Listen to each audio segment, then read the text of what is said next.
I am going to tell you an interesting story. It's a story about the freedom of letting go of things in mind. There was a small river flowing through a forest. On the stones beneath the water, a certain kind of moss-eating small creatures were living in colonies. They were holding tightly the surface of the stones or broken branches of trees laid under water. They lived in constant fear of being drawn away by the current of water. Whenever the grip was loosened, they simply floated away with water. Throughout life, they kept on gripping the space tightly to avoid getting lost.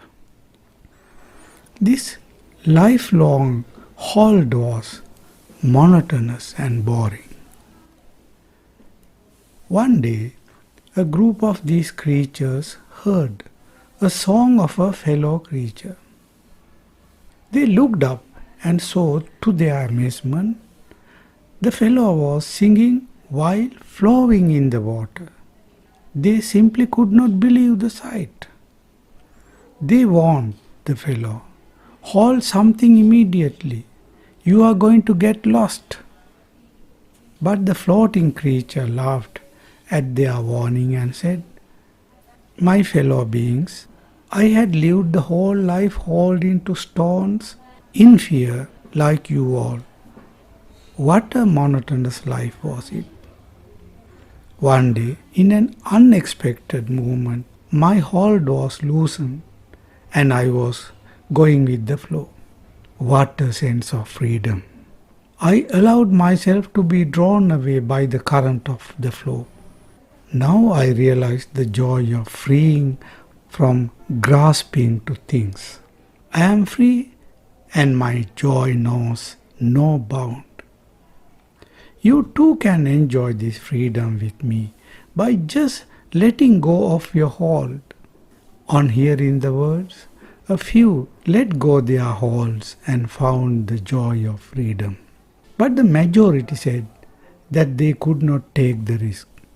They preferred the way they lived, grasping to things. I am sure you enjoyed the story. Now, what is your reaction to it? Aren't we also the same as those creatures holding to things? We also hold on to many things. Let go the material necessities. We are talking here of the mental grasping of the world and the self. We hold to many things mentally. The nature of our mind is such that it easily clings to things it desires. This is attachment. But the same mind finds it difficult to let go things it has attached to. Such attachment gives a sense of false fulfillment. You believe that if you don't hold on to anything, you are nobody.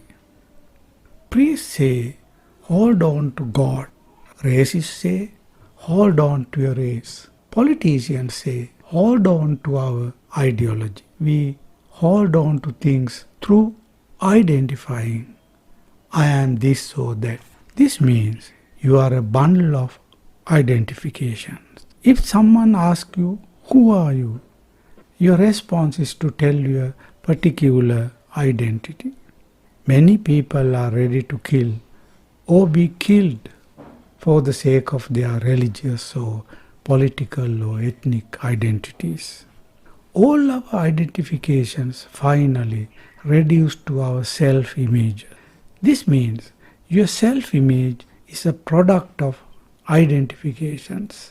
I am my self-image. Am I not?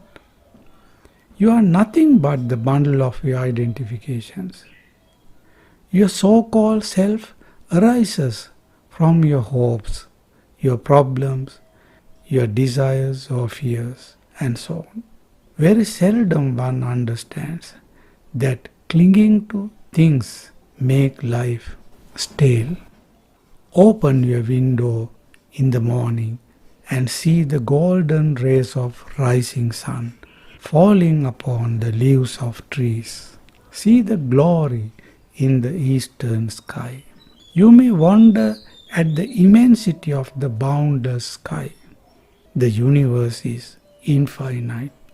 Because of our clinging to things, we are never open to the infinity of the universe.